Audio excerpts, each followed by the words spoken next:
Early in my career, I was given the advice that you can read a report or you can go talk to the person that wrote it.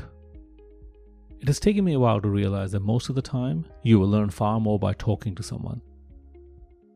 I think it comes down to that in a scientific field like ours, people spend a lot of time writing down what they did, but when you talk to them, they also tell you what they thought about what they were doing. Sometimes there is knowledge that you just cannot get from a report or a book. You have to see with your own eyes or be in the same room as the person you want to talk to. Have you ever heard someone say that the best people in our industry are the ones that have seen the most projects or deposits? In some ways, this may be the best way to learn in our industry. But with projects being as geographically spread out as they are, and companies perhaps being too hung up on trying to protect their IP or whatever else they feel is important, we probably put up more barriers in preventing people to see as many deposits as possible. For decades, Mike Porter ran a business where he took people around the world to see various mine sites and deposits. These tours were open to anyone, and somehow Mike seemed to get onto every mine site as well. Personally, I was always impressed that Mike managed to get so many people from all over the world onto all these different mine sites. When to be honest, I could not even get myself on other mine sites within the same company I worked in. I met and interviewed Mike Porter at his house in Adelaide in January 2020. This interview has been sitting in our archives for 2 years. It just did not seem right releasing an interview about traveling to far-off exotic places when we were all locked up in our houses. But now the time feels right, as it looks like we might be losing one of the best aspects of our industry, the Porter Geo International Study Tours. Our guest today is Mike Porter, so come join us and let's explore. Welcome to Exploration Radio, Mike. Thank you. So obviously a lot of people know who you are, and we'll kind of get into why they know who you are. But do you want to start off just by giving us a bit of your background? So you started your career with CRA. Did you join the company as a graduate, or did you work somewhere else before and then CRA came about?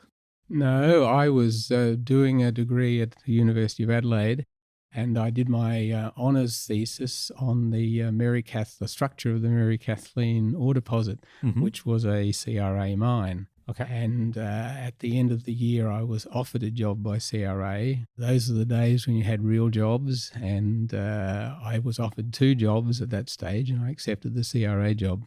Okay, I just like how you just slid in the fact that those are the days when you used to have real jobs. So okay, no, that was the time when the company used to hire what they hoped were the best graduates in the country. You'd go around and find the best 10 graduates, and then they would be brought into the company. They would be put into 3 different settings in their first 5 years. You might be in the West, in the Archean, or in the Proterozoic, Phanerozoic in the east, or in the islands, looking at the younger rocks. The company then developed people. We were given trips to visit mines. We were mentored. And then after the next 5 years, you wouldn't get moved quite so much, but you gained experience in a range of different settings. The idea was that your competitive advantage could be the staff that you had. I mean, sure, everybody can hire expert consultants, but that doesn't give you an advantage. If you've got a dedicated, loyal staff who you've developed and given a lot of background and knowledge, then they will stay with you longer and they will give you that competitive advantage.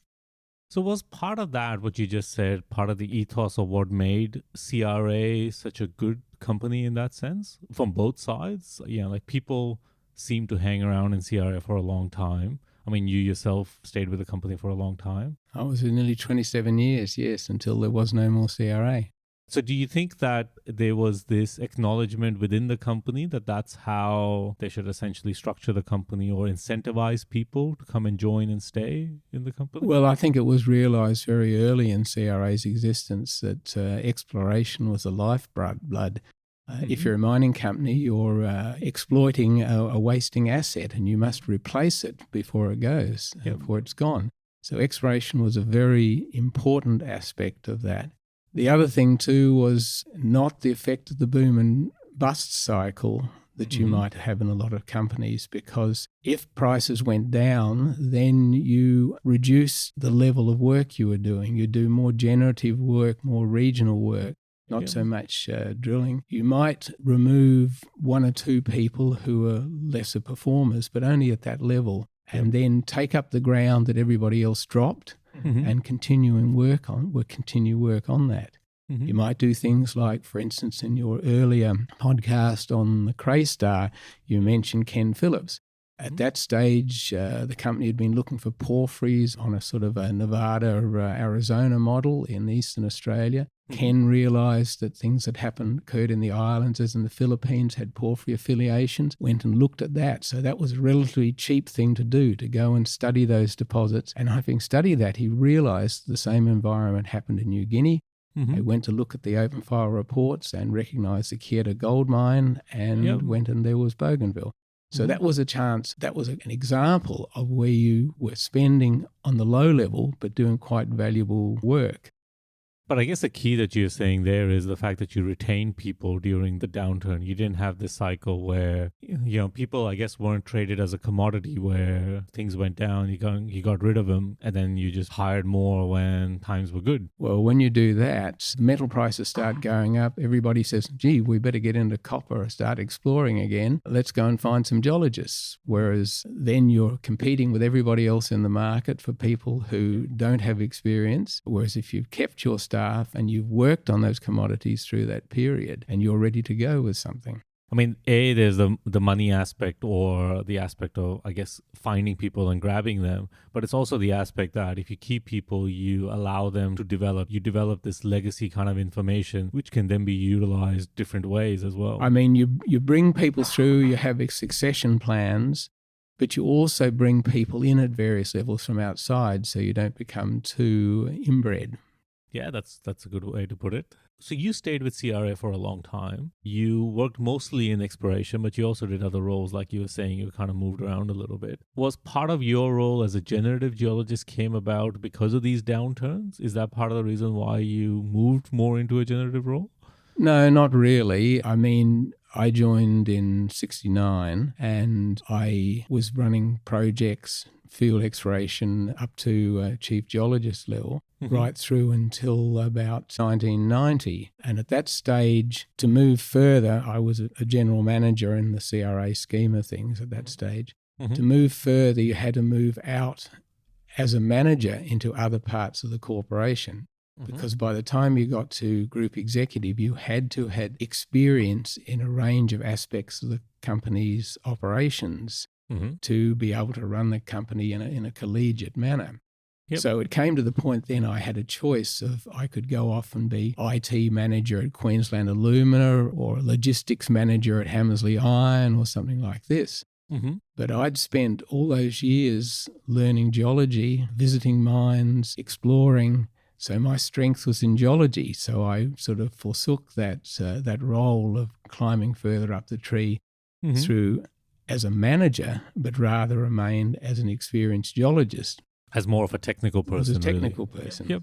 So that's an interesting point. So you valued the technical side more than, say, the operational management side? Would that be a fair way to say? Yes. I mean, I have had done my fair share of management. I've sort of run exploration as an exploration manager in a district, and I've run the CRA information system, range of things like that. So I've had quite a lot of experience in management and budgeting and the like. But geology was driving it all. And I guess, you were not motivated to perhaps be more of an operational person. You much prefer to stay a technical person. Would that be right? Oh, I mean, a particular period I was very much into the management side, but management of what?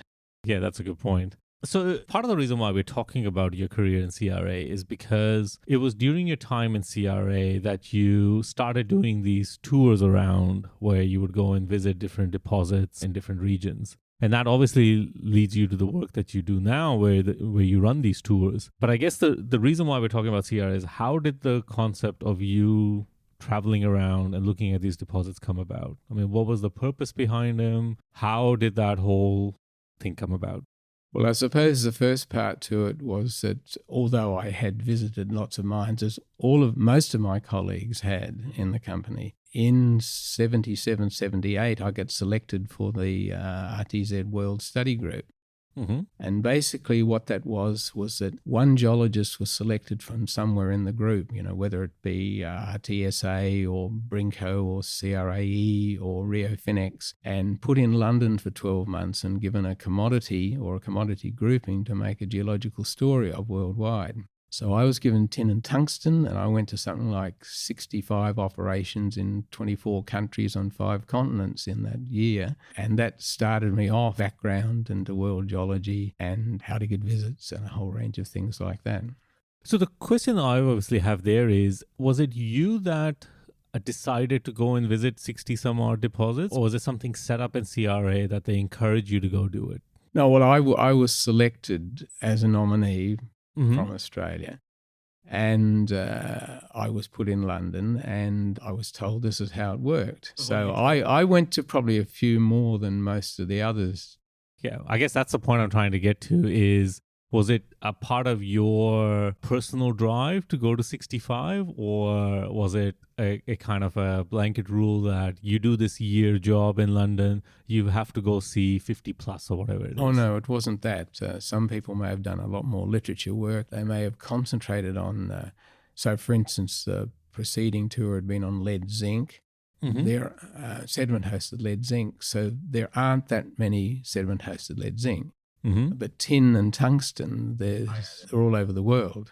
Did you value going to the deposit and looking at it and studying it yourself more than reading about it? Well, a lot of it had to be literature work, because when you go there, you never get the full picture. You have to have done the literature background and research on it. The reports, there's going to be a lot of literature in that.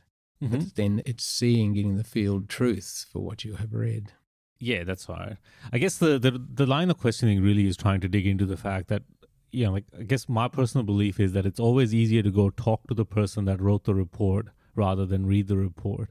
And I think your way of reading the report and then going and looking at the deposit is kind of a way of you to discriminate what's good and bad information that's being put forward. Would that be a fair way to say it?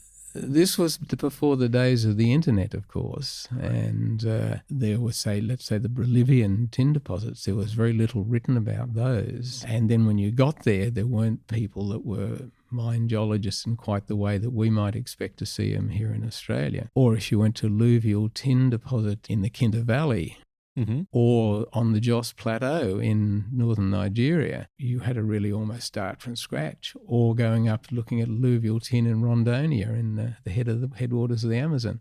Mm-hmm. There wasn't a lot of that background information. You had to try and make what you could of what you were shown. And I think this is a really important point that you make with, the concept that you're talking about is essentially how do you check the veracity of information? How do you verify the information that you have is right?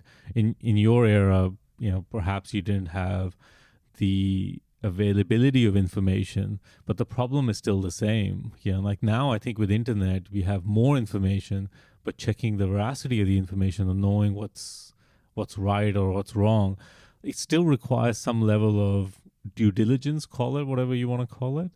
And so in your way of going to these things was kind of a way of doing your due diligence on what information you were getting to some degree. Yes, and it's how it's described. If somebody says the host rock is a greywacke, now there's greywackies and greywackies, and you want to go there and see what it actually looks like. The rock that you might see in the field, you think this sounds like what's described in the literature, mm-hmm. is not necessarily the same when you've gone and see what it is like in the deposit. Yeah, the reason why I'm pushing this is I think there's a philosophical point here which, like your kind of business is built upon. There seems to be this thing that people always question, why do we need geologists to go? A lot of things can be done remotely. And I think you have to go and test the veracity of the information by yourself or through some direct means, not passive means.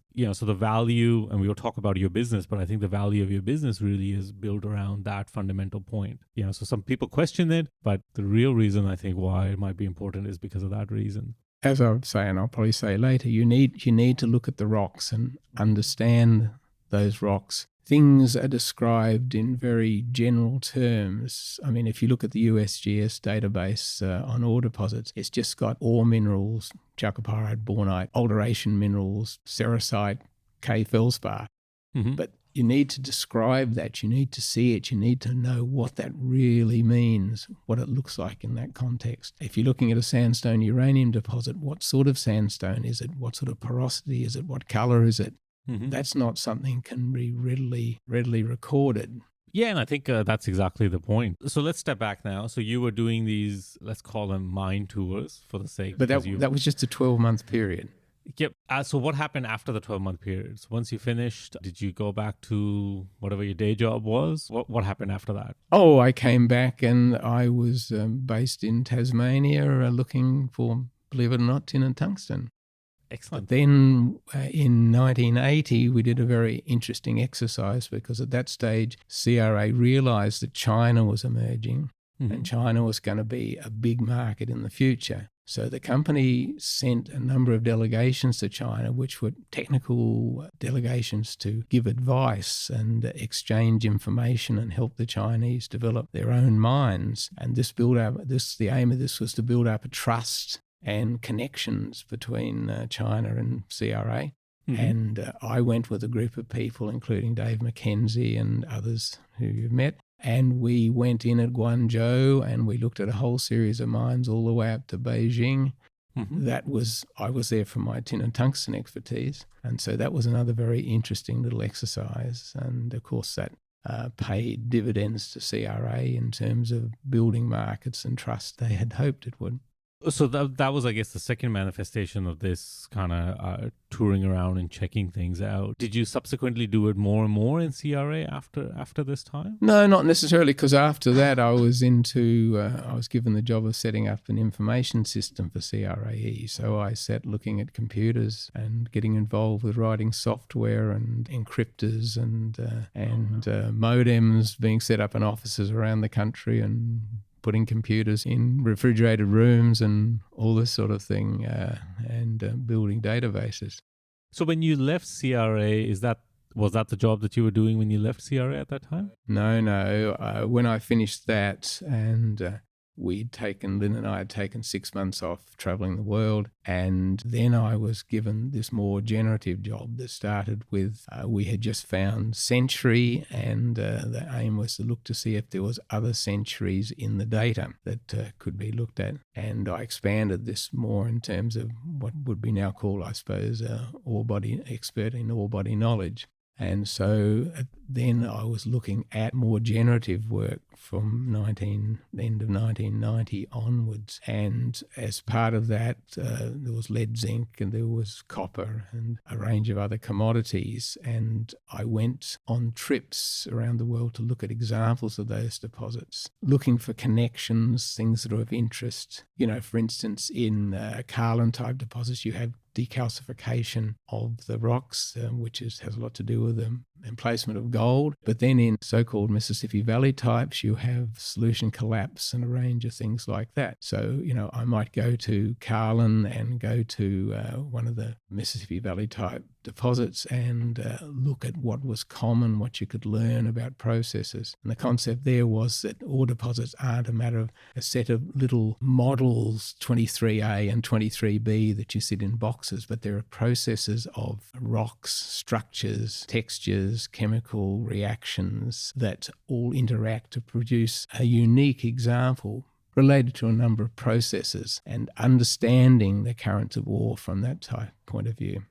I think that's a really good point as well. Like if you read the literature on, say, certain deposit styles, you get taught a model that is almost like a checklist type of thing that you work through. But I think the more deposits you go look at, you realize that it's not necessarily that. There's some kind of fundamental processes that have to occur, but the interaction between those processes can be wildly different from one deposit to another. Oh, yes. One of the examples of that sort of thing is looking at sediment-hosted copper and the source of sulfur. Mm-hmm. You have something like white pine, the source of sulfur is the orthogenic pyrite that's in the rock. And so copper has come and replaced the iron, ejected the iron, and formed chalcopyrite borne up through to chalcocite. Mm-hmm. You go to the copper belt and there's all this orthogenic anhydrite through the rocks. And that's the source of sulfur, and you can show this quite definitively. You go to the Kupferschiefer in the Weißliegendes, and the source of copper is sour gas in H2S and sour gas. All three of them produce sediment-hosted, very similarly looking in some respects, deposits, slightly different rocks, but they've had a different process that's provided the sulfur. Mm-hmm. They've all got oxidation to reduction processes and so on like that. So it's recognizing that sort of thing and how you can apply that when you look at it in the field. So you obviously came up with the realization that going around and seeing these deposits had value because you picked up these kind of observations. And you're obviously doing this with CRA, and then now you do it as a business. So we kind of talked around this, but essentially you run a business for the last little while where you have allowed people to come on these tours where you organize them. So how did that come about? How did you see the value of taking this outside of CRA into a business that you could run yourself? Well, I'd just like to go back one. It wasn't totally abnormal what I did because in CRA, if you were working on a particular ore type, you would go and look at the mines that were of that ore type.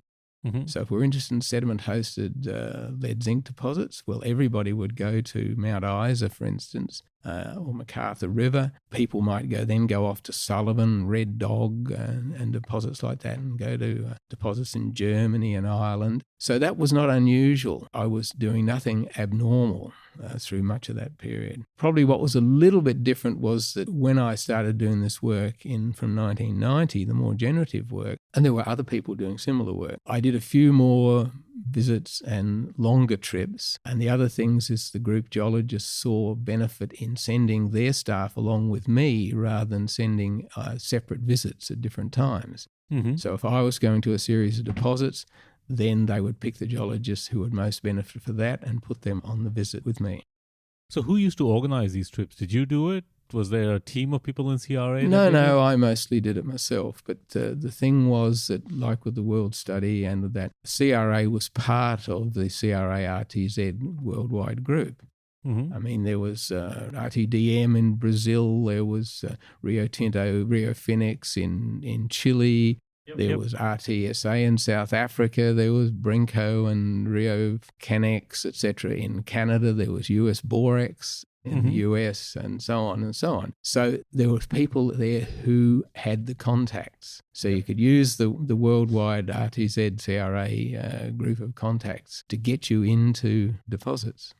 So I think this is, we're going to touch on this, or let's talk about it now. But a lot of these trips that you do are really run from the contacts that you have. You have to try to get a hold of someone that is closest to the coalface. Like, I think if you do it on a corporate level between companies, I'm not sure you're going to be that successful for very long. Yes, you do need contacts. So that's progressed. I think I might just backtrack a little bit further to your earlier question about how it came to being the study tours. Yep. When I left CRAE at the time of the merger, when there was a rationalisation and there was a lot of us who left CRAE or left what was to become Rio Tinto. Yeah. I like how you use the word rationalization when you could probably argue that it was an irrational behavior at the time, but that's okay. Let's keep going. Oh, there was a large number of people. There was over 200 geologists in each of RTZ and CRAE, and so they did cut back.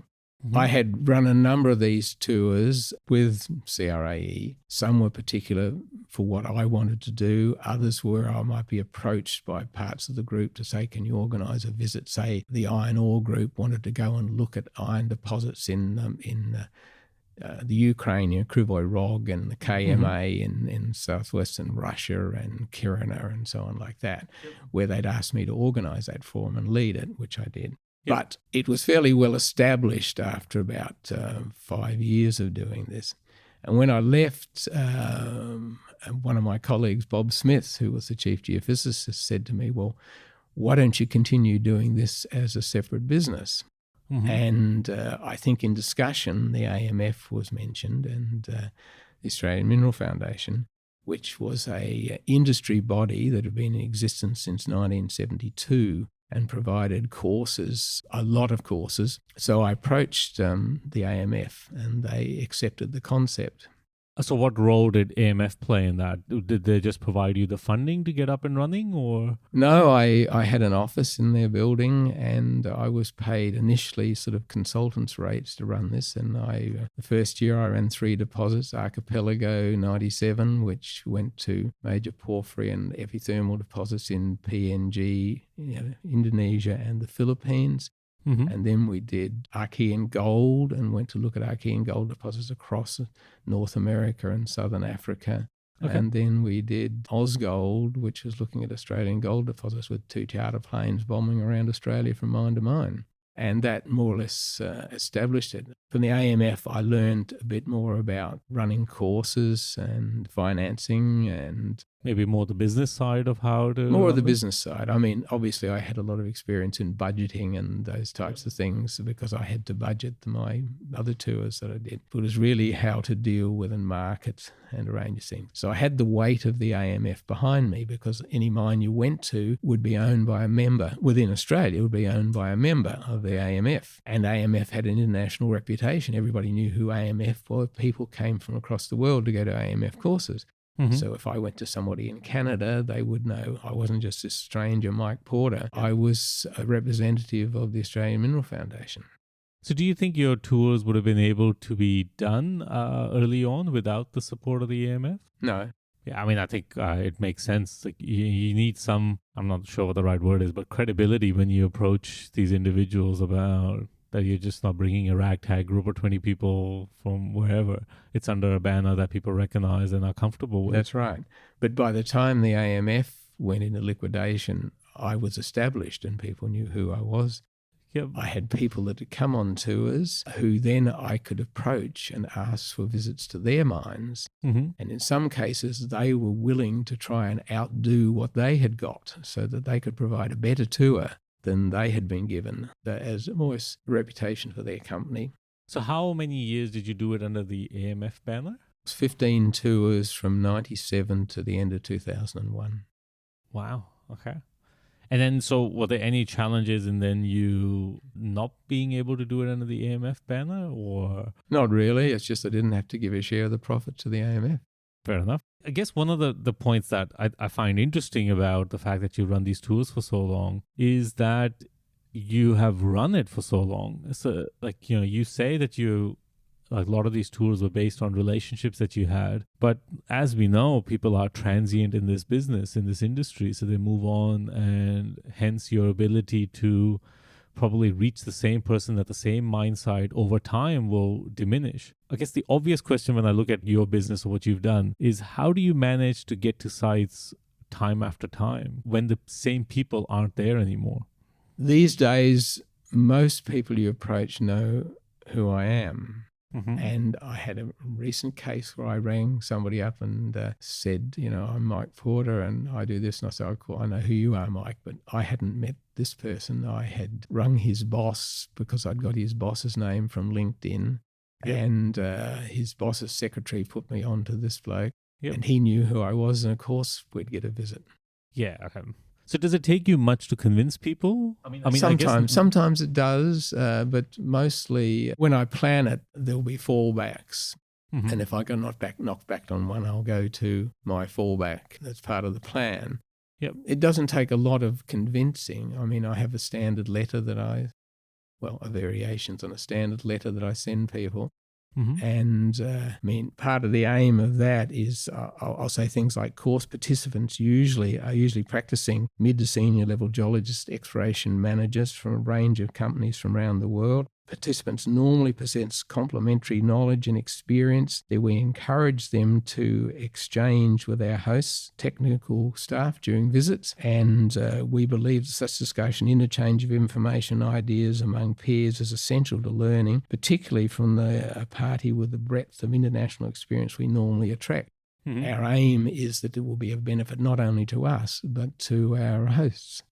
And I think, I guess the reason why I'm asking these questions is because I think I understand in theory the incentives on both sides that, when a group of people internationally go to one site, obviously the site people are going to learn off them. The people that are traveling are going to learn off the site people. So philosophically or theoretically, I understand what that exchange is. But I still think it's like, what you do is quite impressive in that you are able to incentivize both parties to give up something. And I think that's interesting because having done it in companies, I think it's hard to do it sometimes within groups in companies, let alone do it for people outside your company. Well, I think it's a generally accepted practice worldwide that you give mind visits. Yep. I mean, I tell people what I want to hear, what I'd like them to give, but say, what you tell us and how much you tell us is obviously within your control. Mm-hmm. How often do you get turned away by people? Is it often? The last tour we went to Seven Mines, I had got refused visits to 2. Has that changed over time? Has the refusal rate gone up or down? No, it's about much the same. Okay. The problem at the moment is the safety aspects, and it's very difficult to get into the actual pit. Yep. Because if there's autonomous trucks running around, and then it can be a safety problem. And the same with going underground. But these days you go underground and everything's block cave and all the rocks are shotcreted. So all you see is truck workshops and the like. So you have to put a bigger emphasis then onto drill core, which is what we look at anyhow in real life. I mean, I don't think we should minimize this aspect of getting onto sites. And the reason why I say that is because while you and I were trying to line up this interview, you sent me quite a hilarious email which mentions the fact of how you have to go through some of these things. So for example, to get onto a mine site, you have to do the following. You must pass the test questions for the induction that you do, forward the certificate the system generates to me by email. Should you pass, as well as appending a copy of your passport, name, photo page, and completing the medical test with an Australian doctor as per form something 32A. You should also sign the indemnity absolving your company of any liability. We also need to know what hotel you're staying at, your arrival flight number, your full vaccination record, full name, date of birth, mobile phone number, a reason for visit, blood type, emergency contact name, relationship, phone number, and address. Also list all the equipment you'll be carrying on site: camera, mobile phone, tablets, computers, any professional equipment, including serial numbers and models. Anything not on this list when you depart will be confiscated. You'll also need details of your insurance cover, amount, policy number, and issuer. You should also have full PPE, although we will provide hard hats, misfitting ones probably. Also avoid drinking alcohol for 48 hours ahead of arrival. You may be selected for a random drug and alcohol test. If positive, you will be ejected from site. And you finish this email by saying, these are a few of the things I have to arrange for all participants before many site visits. Well, not all of those at any one time, but those are all things that I have, say, in the last half a dozen tours, had to have provided.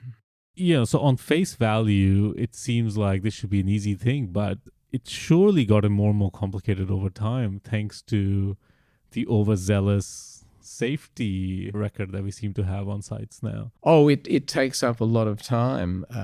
So if you've got people joining the tour halfway through the tour and they happen to be in the field in the middle of the Amazon somewhere, and before you go on site, you've got to have them gone through a medical test and a whole range of aspects like this. And then you've got to get in touch with them and get that to the mine.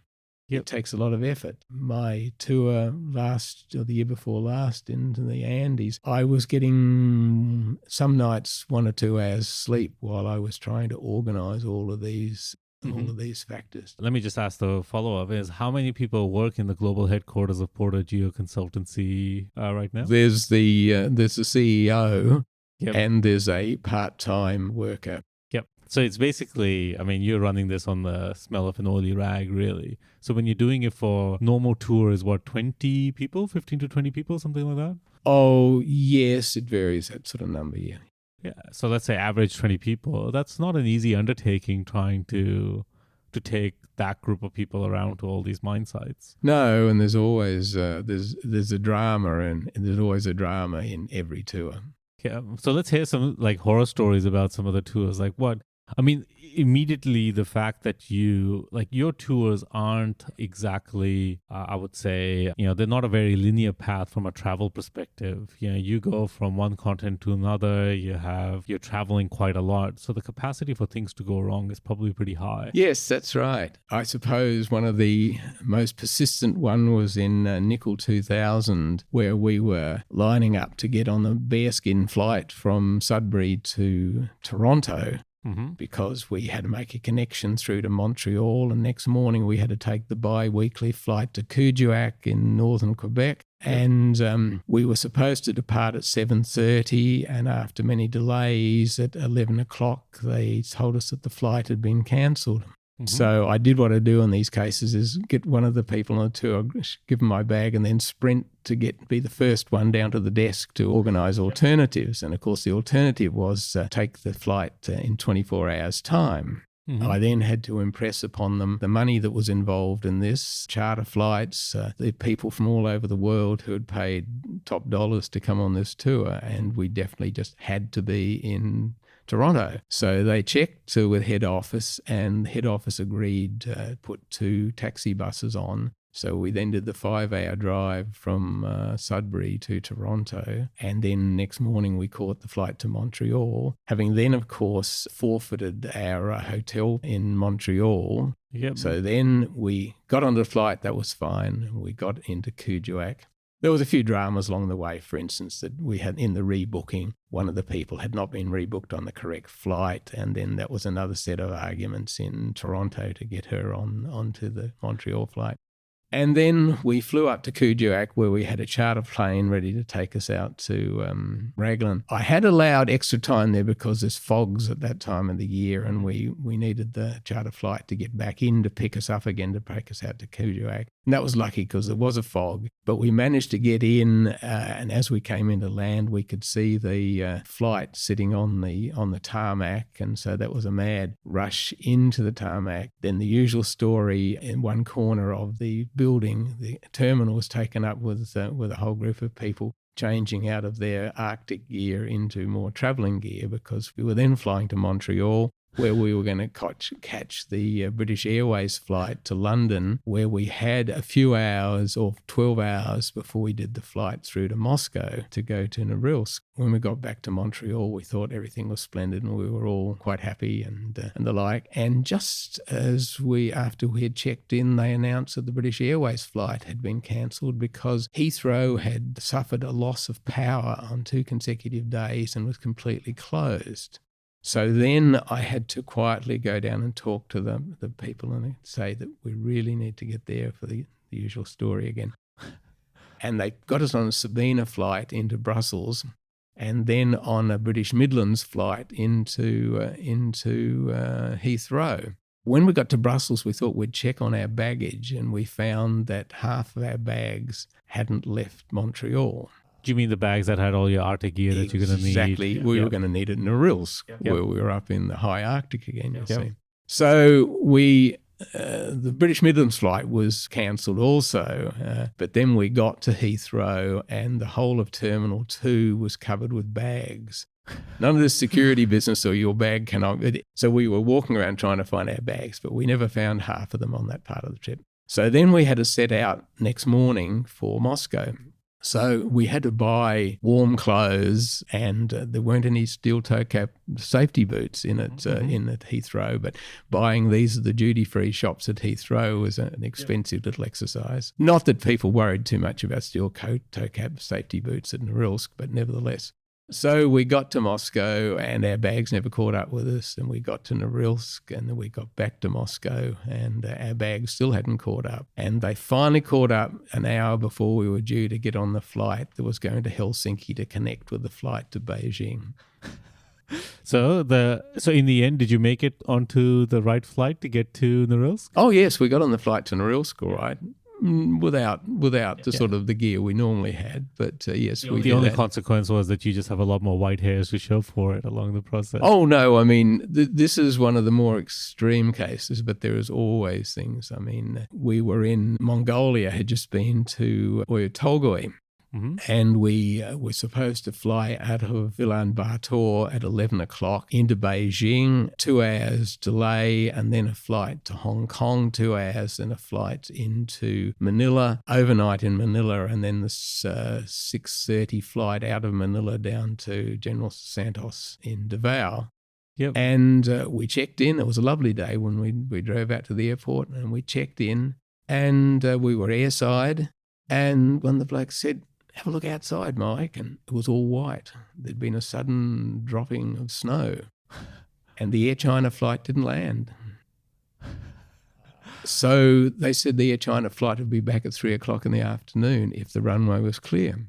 So we were airside, and we couldn't get back out again because our visas had been stamped. So luckily I was in the right time zone. So I rang my travel agent in Adelaide and said, "Gail, help." And she looked at her computer and she said, "Mike," she didn't quite use these words, "you're stuffed." And she continued looking. She said, Mike, there's a flight out of Beijing at midnight direct into Manila. And that gets in, giving you 2 hours before your flight to General Santos. So we managed to get on that flight and we made it. Yeah, wow.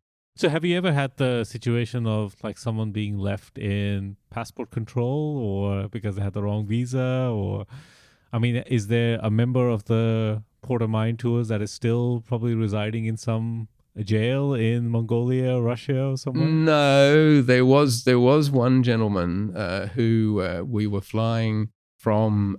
We had been to a deposit in PNG, and then we were going on to Grasberg.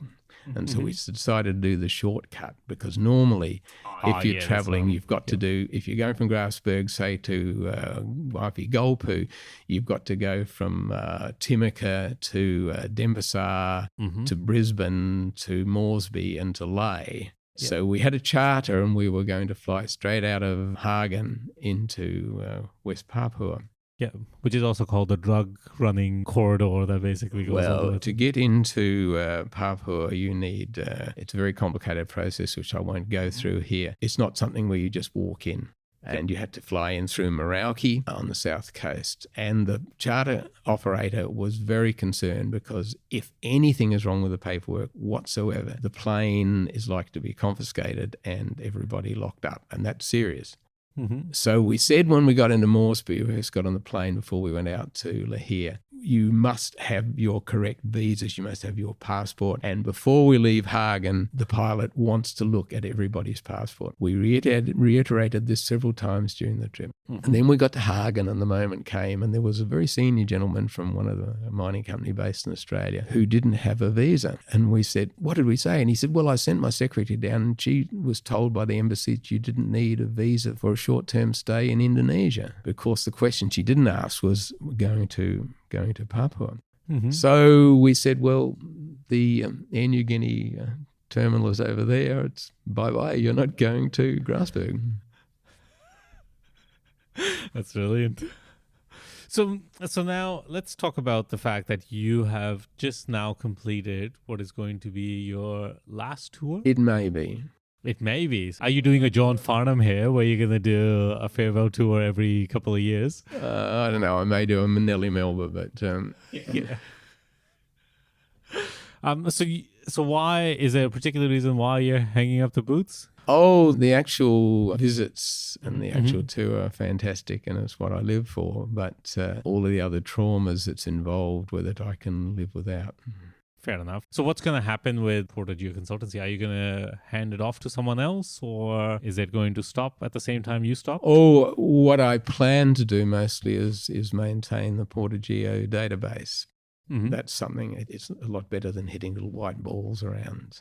It's something that keeps my mind active and increases my education, knowledge and understanding. And so I plan to work on that. So Portageo will stay there as a website. But as for the rest of it, well, if somebody else wants to do it, well, they can organize themselves. There's not really much that I can sell or pass on. I'm not quite sure that's true, Mike. I think a large success of this business is really based around you, I think. The relationships that you have or your ability to maintain a relationship. So I think on face value, it seems like it could be a model that someone else could adopt easily, but I'm not quite sure that's going to be perfectly true, actually. Well, it's not something I can sell because my knowledge and background, it's not something I can sell. No, that's hard. And I think in the pre-interview when we did this, you kind of mentioned that how, you figured out ways of getting into places like Russia or Norilsk. I don't think that's something you can kind of put on a piece of paper and kind of give to someone else. Yeah, it's something that you learn as you do more and more of these. I mean, having done it myself, trying to get into places like China and Russia, it's not easy. Yeah, it takes a lot of kind of, knocks to figure out what works and what doesn't. So that accumulated knowledge that you have, I think, is really what your business is about. And I agree. I don't think it's something that you can just carte blanche hand to someone else. Yes, I mean, I've built up a knowledge and experience, firstly of geology and knowing where to go and what deposits to go to. And that's not something that you can just pass on. Mm-hmm. I also have, for better or worse, a reputation, which again, I can't sell that reputation. Mm-hmm. Because that depends on me and my knowledge and my associations with other people. Yep. I mean, there are tours at the moment. The SEG runs a series of tours. People like Bill Chavez goes to South America. Codes takes people around. So they're slightly different in their approach, but they are there and people can use them. And so I think it's up to somebody else to develop. Yeah, that's right. I mean, both Mike and I have been on your tours, and I think although SEG and these guys run, and no discredit to them or throwing any shade or anything like that to them, but I think your tours are fundamentally different. They, there's a lot more onus on this kind of wholesale understanding of a deposit style or a region that you seem to be able to provide that other people don't quite provide. So I think they are fundamentally different in that sense.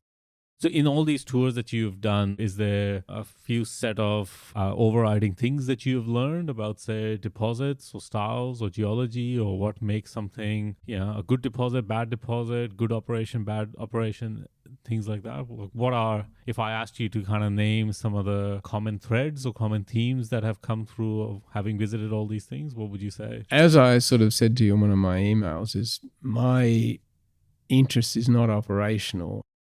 I mean, certainly in some deposits like lateritic nickel, the geology is relatively simple. And the important part is in the processing, whether it's oxide or silicate and so on like that. So processing, and in iron ore, it becomes a very important aspect. But mostly my interest has been in geology, why are the ore deposits there and what do they look like? And it's very important, this is digressing a little, but it's very important for people to see it so that when they walk over a deposit, they walk over those rocks, they recognize them.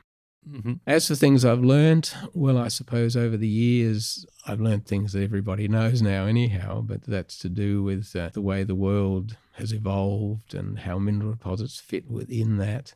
And the commonality, like back 30 years ago, we used to talk about this orogeny here, that orogeny there, and it became obvious to me that these were global things. They might roll around the world, but there are things that are happening in the world that you can use. There are processes that occur that form as ore deposits that you can understand and appreciate. So I've learned a lot in that side of things, which then gets illustrated in my database records. And yeah, cool. So we always end our interview with two questions. So the first one is, what is something, it could be an idea, a concept, a behavior, that you think needs to die in mining, something that we need to get rid of in our industry? Oh, the boom and bust cycle. Good one. I mean, what else? If you're in growing wheat or you're in farming, you have droughts, but you don't have boom and bust cycles where it costs a fortune, where everybody goes out and grows wheat this year and therefore it lowers the price, and then they all go out of business, so the price goes up again and the expertise is lost and all of these things. There must be a way of getting around this, the sort of thing I've talked about before. The adoption by that type of process that CRA had would help towards that. Then it allows you to even out and to have better operations. And yeah, have you seen the effect of that in your business from when you run tours? Like, I'm assuming you can't really run a tour like this during a bust cycle. I doubt you'll get very many people signing up. It depends. I mean, my tours to a certain degree are based on what's hot at the time. Mm-hmm. I mean, I've done 2 nickel tours, and they have been at times of high nickel price and everybody's looking for nickel. Yep. The same with iron. I've done iron in the years when everybody wanted to find iron. Mm-hmm. So I can use the cycle. I have to use the cycle then as if there's a year when nickel price is very depressed, well, I'm not going to get somebody come here look for nickel. Yep. That has an effect, but really the thing is that copper and gold are king. They're the things that you can always get somebody to come on. Yeah, okay. And so the last question, so conversely, what is something that you think we should maintain at all costs, something that is fundamental to our DNA that we should never forget? Oh, well, in terms of exploration, it's looking at the rocks. Now, because of my background in data and in electronics and in IT and the like, I have been very strong on using data and mining data and interpreting it. But you still have to look at the rocks. You have to know what that data actually means. It's like if you're looking for porphyry coppers, you can have lots of deposits that have the right alteration and they have the right geochemical anomaly, but they don't have enough copper in them. Whereas others will have plenty. You've got plenty of these deposits around the moment that people are flogging with 0.3% copper in, and even mining it through 0.3% copper. But none of that beats 1% copper at Grasberg or Oyu Tolgoi with all that gold in it. So you've still got to appreciate what's going on. You still have to keep getting new data, and you have to know the context of your data. And I think that's probably a pretty good spot to end on. So thanks a lot for joining us, Mike. This is great. Oh, thanks for the opportunity. Cheers. As Mike mentioned in this interview, his 2019 tour may have been his last. I checked his website recently, and I noticed that the international study tours are in fact discontinued. Maybe in the post-COVID world, with all the travel restrictions around, it would be way too hard to run these tours again. It's a shame. Having been on 2 of these tours with Mike, they were a career highlight for me. Hopefully, there's someone out there that would be interested in taking over from Mike. I really hope so. Mike, for all the work you did with these tours, thanks. This episode of Exploration Radio was brought to you by Ahmad Salim and Steve Beresford, produced by Mike Carter and Sean Jeffrey, edited by Humayun Mir, and recorded live in January 2020.